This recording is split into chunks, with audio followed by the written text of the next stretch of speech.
Good evening from Birmingham. Once again, this is Jared with the State of Republic podcast, and we got a special guest here, Kaylor from Hammering Down. So, What's up, man? doing excellent, doing excellent. Uh, Once again, thank you for taking the time to speak with us here. We're going to talk a few things about the match tomorrow. How Coach Briggs is doing with the team, some of the strengths and weaknesses, the progress of the season so far, and just anything else that we've got here.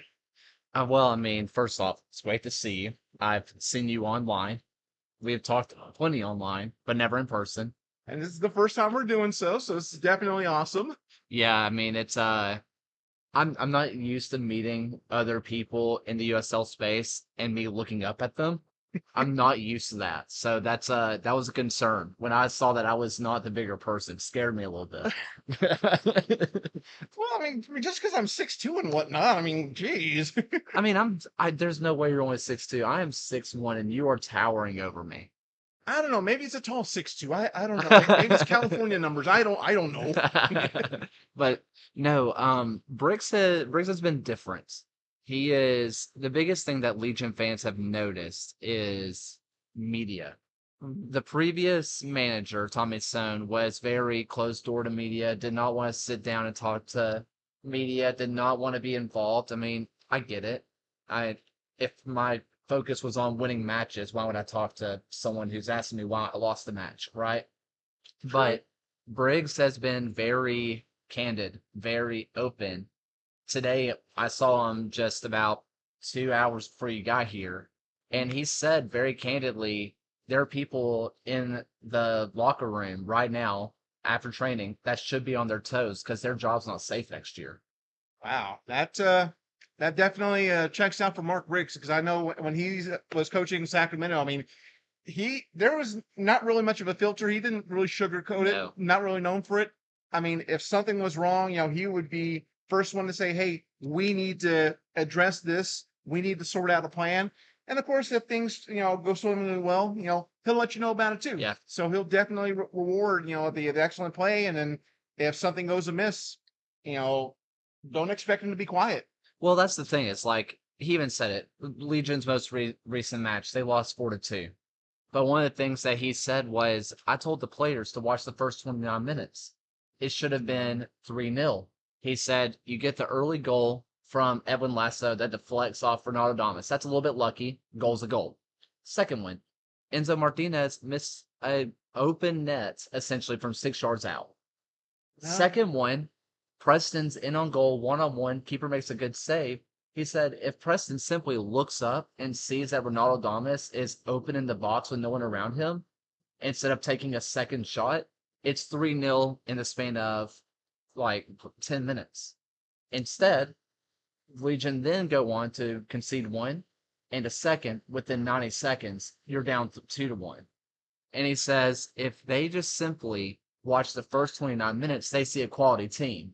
If they watch the next couple of minutes, they'll see that they're a team that gave up. So what's the issue? Ability or mentality?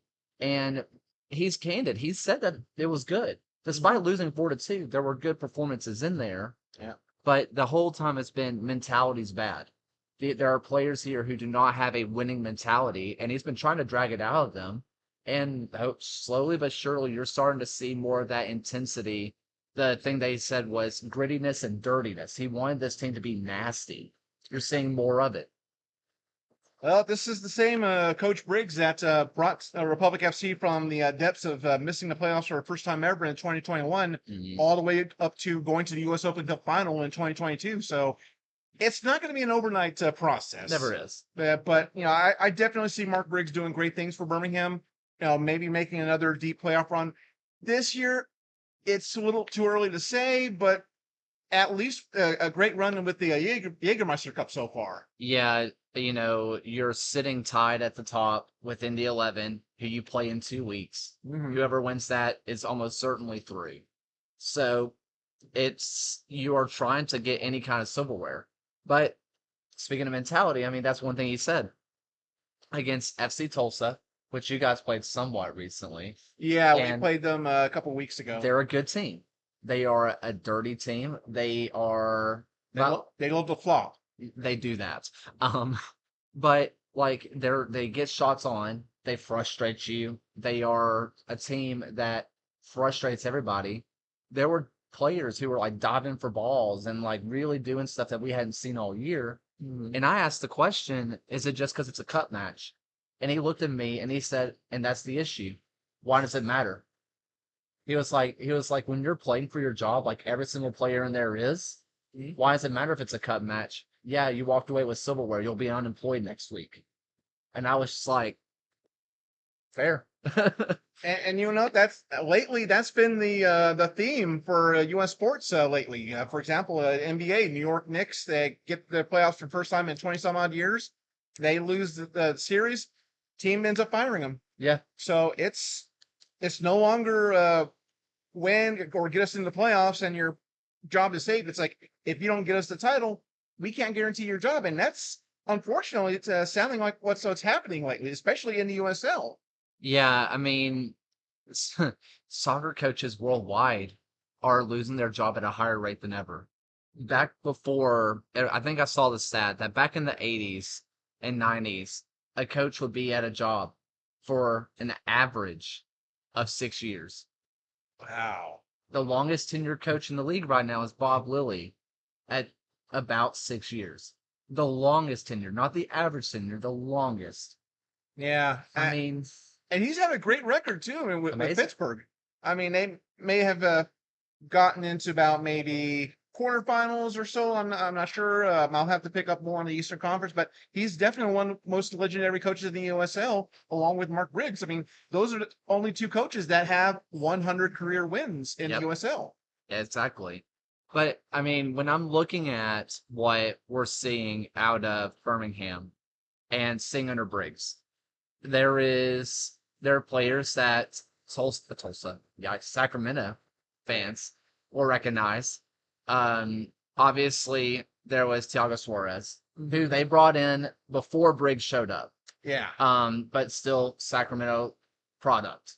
And then there is also Eric Centeno, who spent a little bit of time in the academy system in Sacramento. So if you're familiar with the academy system there, he's been around. But he was brought in after Briggs. So there's a little bit of familiarity that Briggs has with some of these players already. And just being a coach for a long time, you end up knowing how it works. One thing that I thought was interesting, because the very first question we asked him when we saw him today was like, obviously, there's a match tomorrow that you know a lot about. You know, like you know a lot about Sacramento. And he said, I love those guys. There are players in there that I still talk to very regularly. I love them. He said, I love the fans. I love the front office. But my only focus is Birmingham and beating them. I can tell them I love them after the 90. But during that 90, it's not about a friend, a coworker. It's an opponent. And he spoke very glowingly about Sacramento, which I do appreciate that he had that wherewithal. Because he could have just been like, it's another day, we're on to Cincinnati, but with Coach Belichick style. Exactly. But he didn't. He said that he loved it. He said he lived there. He loved there. He loved everything about it. But in the end of the day, it's about winning, which is just nice to hear that it is a complex situation for him. Absolutely, and we still love him. We still miss him, as to the bits. But just like you said, I mean, once that whistle blows, it's all about the job and winning and completing the mission. Yeah. I mean, once the final whistle blows, and yeah, it's you can, celebrate or say hi to the former fans, friends, everything like that. But it's that 90 minutes. There's really no friendship. You have to go out there. You have to put wit versus wit and just compete. So I know this upcoming Wednesday, it's just going to be business. It's not personal, but he's representing Birmingham. He's got to do what he does best. Figure out the talent, the best plan to move Birmingham into the goal, and just repeat as necessary. So this is just going to be the first rubber match, so to speak, against Mark Briggs. So it's going to be hard to tell what's going to happen. There's going to be a lot of emotions flowing. Well, see, I asked one of the last few years captain, but now kind of like vice captain, Famil Kavita. I asked him, I was like, I know the answer probably is it's just another game, but do you guys want to win more tomorrow for Briggs? And we did not get it's just another game. We need 3 points. Have you seen the table? We need 3 points. He said, yes, we want to win for Briggs. We want to win for him. We want to get some for him.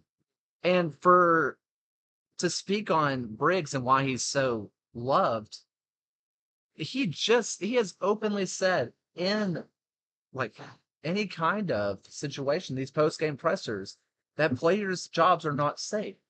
And yet players still want to desperately win for him, which I think shows that he's not just some guy that's going to throw his team under the bus the entire time. You go watch him at training, there's a lot of love going on. There's a lot of praise going on. Those players are fighting for him, which I think it's a real testament to him. I mean, I'll put it this way: when he was with Sacramento, there were fans, like even myself, that would just throw myself on at Casumas River College, doing the training. Like, let me get in there, let me put in some goals for Coach Briggs. Yeah. And that's the effect that he has, and now Birmingham's getting to experience that, firsthand. Yeah. So I guess for me, as I am looking forward with this year, we have seen formation changes. We were a traditional 4-2-3-1 for 6 years of Legion's existence. The 4-2-3-1 is what we did because we only had one manager in our existence. There was not a lot of evolution.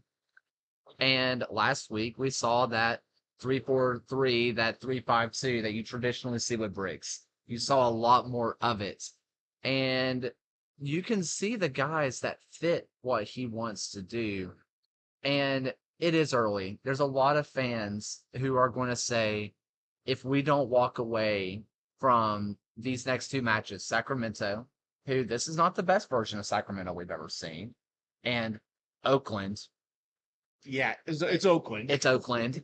I love the people of Oakland. Oh yeah, but yeah, lads, it's Oakland. Yeah, that's pretty much what we know in Sacramento. And there's Oakland, yes, and in Oakland, ugh. Yeah, and so there's a lot of Legion fans that say if these next 2 days, or these next two games, these next 4 days, if it's not 6 points, the season's done. There are fans who think that way, in which I will say, I think 7 points from the next 6 matches is enough to keep you in the playoffs because the East is chaos. Absolutely. And so I know for Republic fans who are going to be listening to this, not as many Birmingham fans. This is mostly Republic fans. I would also say the same thing with the Republic. Obviously, not a whole lot of like the scoring, not a whole lot of the stuff that you're used to seeing. If every team was Las Vegas, then life would be a party. Oh, absolutely. But, Absolutely. I would also say Neil Collins is an amazing coach. And all it takes is ending the season with 3 games in a row, and I still think you make the playoffs in the West. It's just that tight and chaotic. It's that kind of year. Plus, those players are still so good.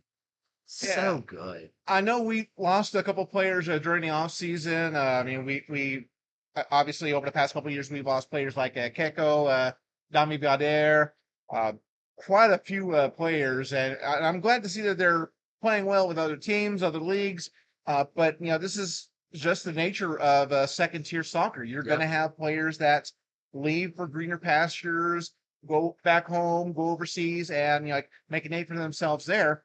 But then again, that opens the door for more players, especially players like Blake Willie, who was he is so good. He is so good. Yeah, I mean the fact that he got called up to the U.S. Team for his age group and did successfully for that. I mean that's just speaking volumes, and as well as Chibi, also a couple other players as well, and right now my memory is a little bit down because of this, because of the bubbly here. But how is it, by the way? It's excellent. It's good. Yeah. If you're ever in Birmingham, definitely come down here to Good People. I mean, they'll get you taken care of. You got a great selection. I'm going to try a few other ones. So if my memory goes a little hiccupy, salud.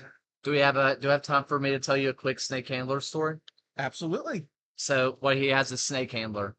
And back when Legion were at their old stadium, there was BBVA. They would have a section for the supporters to go, and they had a giant keg.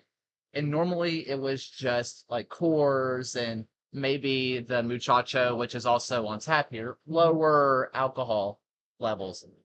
I just turned 21. I'm a very responsible drinker. I don't go crazy. That's not who I am. Moderation. Excellent. Yes. Well, we now know this as Birmingham fans. If you have been in the Magic City Brigade, if you ask any of them who have been in there for more than 3 years, they know about accidental snake handler night. What happened was the keg showed up. We were expecting this little low alcohol level Mexican lager, Okay. and this high alcohol volume snake handler shows up, and people are just downing them, downing it, downing it, downing it. Oh. I was too, because I was like, this is different. I like this. Well, I didn't realize it. It used to be like an 11 point something. And so we are just throwing like a giant keg for like 20 people, and not everybody's drinking. And it all had to be gone before the match started. Oh, good God. That's just like downing La Fin du Monde. And that's a sipping beer. Yeah. And y'all are just We're slinging them back. slamming, we're slamming them. Oh, c'est la And merde. and accidental snake handler night lives on in infamy. I had just turned 21. That is the only time I've ever had to Uber home. The only time in my life I've ever had to Uber home. I don't remember anything that happened in that game. I don't even know who we played. No idea. Oh, that almost sounds like me in the Four Loco event in Tempe years ago. First of all, it's bad enough to have free Four Loco. Okay. And this is my first time having Four Loco. It was like a magic teleportation device because one moment I am at the party in Tempe, and then somehow I find myself teleported to a random light rail station in Phoenix. It's like, how did I get here? Well, at least I'm at such and such station. I know where I need to go. So that's the important part. But yeah, I mean, as far as Sacramento beer goes, I mean, we definitely love our beer. We've had a couple beers released. Unfortunately, we did have some recent news that Track 7 Brewing, which is where we had started our march from Yeah. for the recent Hughes Stadium match. Unfortunately, both locations had recently closed. And it's definitely devastating for, a brewery that's so closely knit to the community and also to the Sacramento Republic FC to unfortunately close its shop. I mean, that's definitely devastating. Absolutely. This is where we are good people. It's like the home of like the American Outlaws around here. I mean, they do all the World Cup stuff here. There's a restaurant that's not open today, but it's Hot Box. It's fantastic. One of the local radio stations lives here. Like it's inside this facility. And what you guys can't see is that all of the brewing is happening like to our right. So like just giant. It's a fantastic location. I love this place. This way is one of my favorite places to stop when I still lived close by. I love this area. Excellent. Well, now since we've mentioned about Mark Briggs, now of course as we all know, the Republic and Legion they're in similar positions both in league play and in Jägermeister Yep. Cup. So I guess one thing we can talk about what are some of the strengths of Legion this year? Obviously, you still have Enzo Martinez, and of course you have Damas, but now you also have Danny Trejo, which I was kind of surprised he came back to the USL because previous year he was playing in Poland, Yep. top league, and of course you also got Thiago Suarez, Rockland native. So how have they been working out for Legion? Damas is great. Damas is one of the few players that has not had a bad word said about him by Briggs. Every time that Damas goes out there, he was like, Damas tries, Damas cares, like Damas is a guy. And he feels like one of the ones that are safe to me. When you see Thiago, he earned the shirt. The other kind of player that's been around is Rami Zamuda, who is 17 years old. He's been playing for the U.S. under 20s. Like he's been gone away doing that. Like he is real deal. Has been linked to Werder Bremen. Like real deal talent. And Thiago's even absorbed him a little bit, which tells you the level that Thiago's playing at. That a guy who is being looked at by a Bundesliga club is not getting the minutes. But Thiago's young, and he showed his youth versus Lou City, which makes every team look like they're babies at times. But yeah. Thiago had to learn. Fernando Delgado is another young goalkeeper who played, and Briggs said openly that he's going to be the future number one at the club. But Matt Van Oekel, I mean, he's 38 years old and looks just as good as he did the first time he came to us. I mean, he's a real talent. If I'm thinking about who the fans of Sacramento should be looking at, who should they key in on? For me, it is this match will go as Kobe Hernandez Foster goes. Kobe Hernandez Foster is a midfielder. He kind of plays that number 8, number 6, kind of like double pivot type role. Okay. Where he's going to be a connector of the ball. He's going to have the ball at his feet more than anybody. He's going to be the passer of the ball. He's the one that kind of plays quarterback of the team. And if his passing's off, this team's doing nothing. If his passing's on and he's moving vertically forward and back, being a defensive presence, I think that Sacramento is going to have really have it cut out for them in the heart of the midfield. That said, this Birmingham team, much like Sacramento, hasn't had a clean sheet. You guys just had your first one. We're still waiting. And it's not because they're being outplayed. It's because they're making dumb mistakes. Clearing a ball into another player and it lands at the other team's striker's feet. Stuff like that. It's silly mistakes that if Sacramento is just patient and just lets Legion do what they want with the ball, eventually we'll pass it to the other team and you'll have a chance. Well, one thing that's been kind of affecting us, unfortunately, and this is kind of a Sharon euphemism here, is ultimately opposition teams just run a Mack truck through our defense. I mean, they'll just go through it like Swiss cheese, and they'll just take advantage of it. And unfortunately, that's been happening quite a lot, especially early on in the season, where it seems like 85th minute happens, the other team starts getting goal against us, and then we end up taking an L from it. Thankfully, that's been kind of clamped down, so it's not happening as often. But still, there are situations where we're either ball watching or just on the wrong assignment. Yeah. And that's unfortunately what kills teams, especially late in the game, right in the season when you don't need that happening. Yes.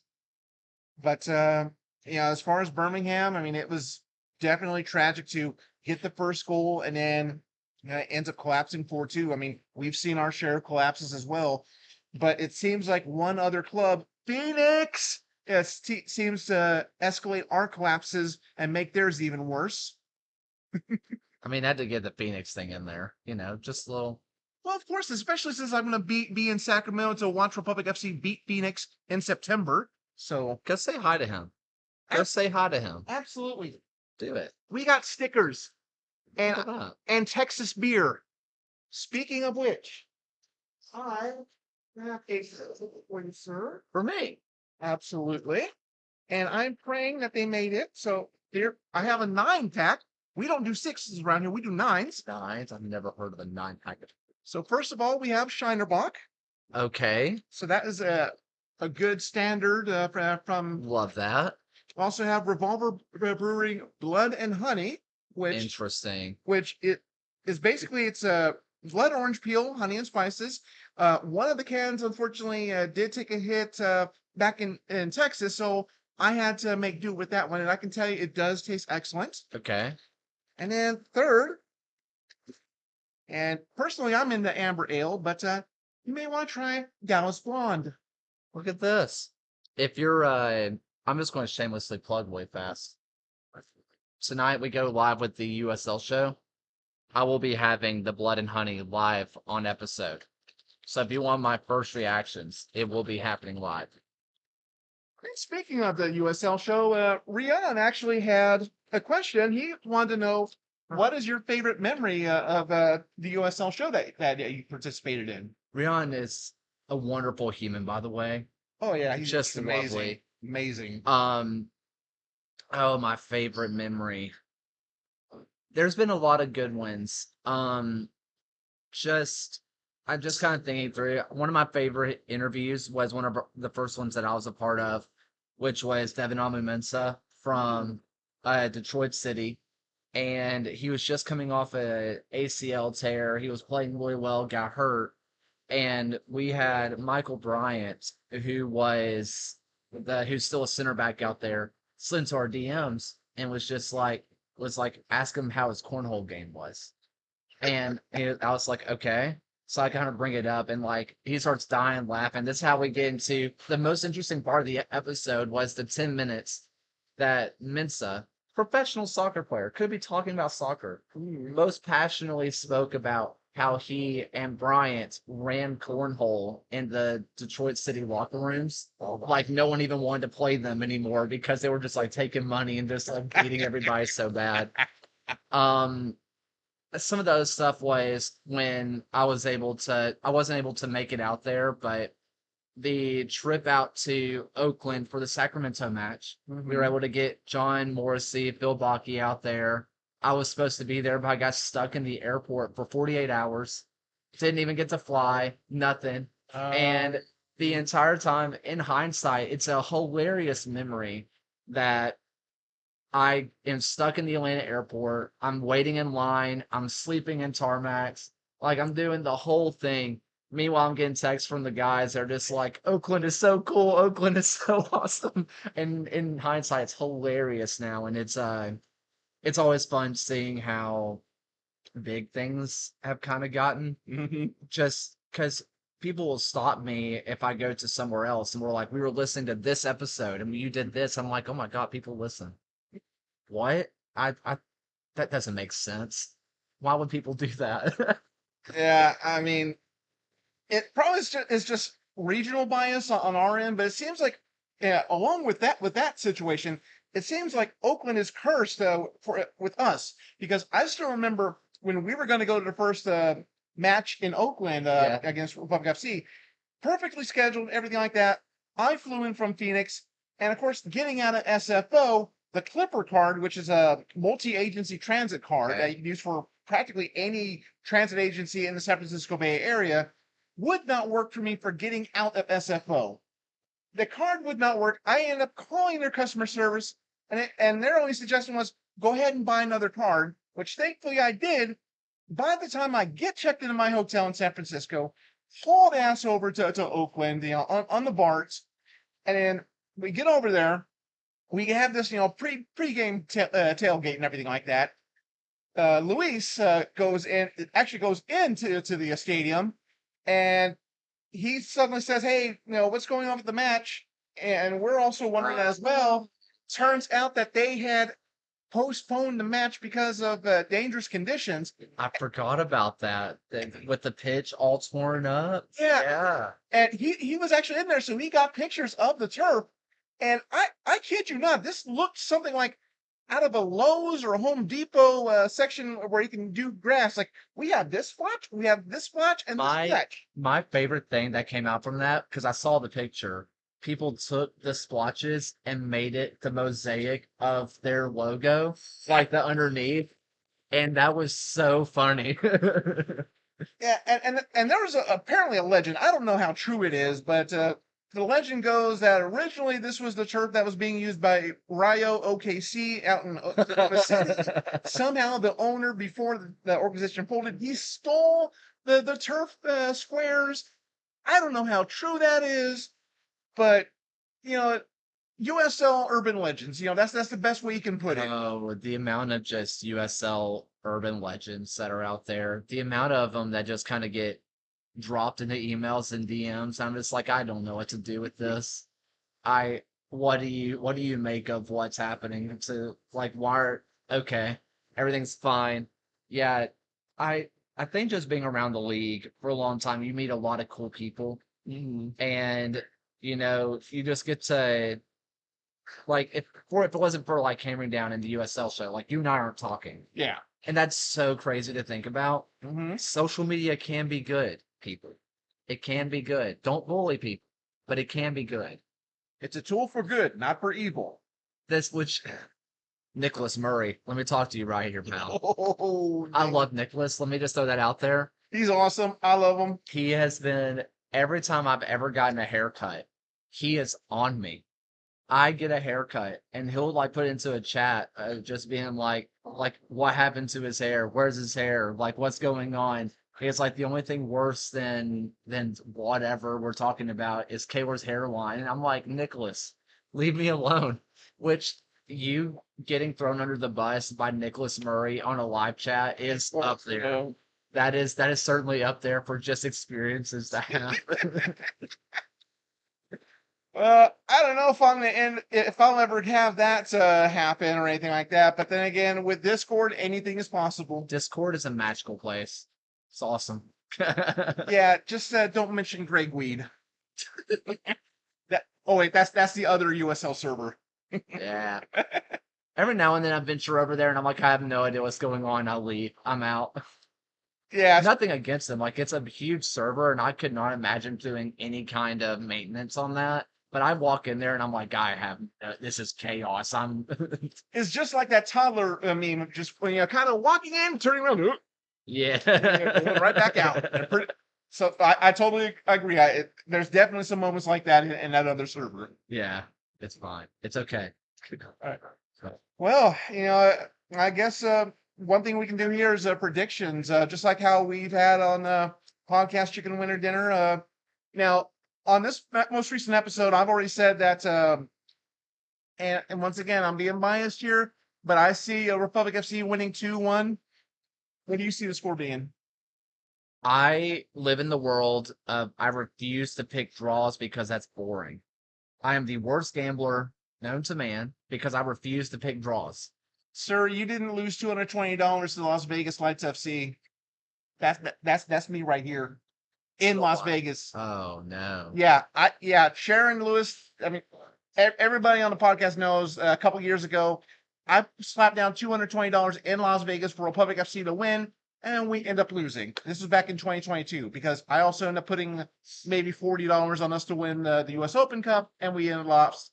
So that's why I've pretty much sworn off of betting on Republic FC because it ends bad for us. So Yeah, your gambling might not be as bad. this is true. That's fair. I'm not doing that. But I will I just think that predicting draws is boring. So I have to pick a winner here. Seeing what I saw today at training, seeing the intensity that they came with, I was told that yesterday was supposed to be a recovery day, and because they just played on Saturday, and there were just players that came out there and trained anyway, and like just did that. Like no coaches were involved. Like there were no coaches to be seen. They just did it. I'm seeing a drive right now out of Legion that is making me truly believe in what Briggs is building.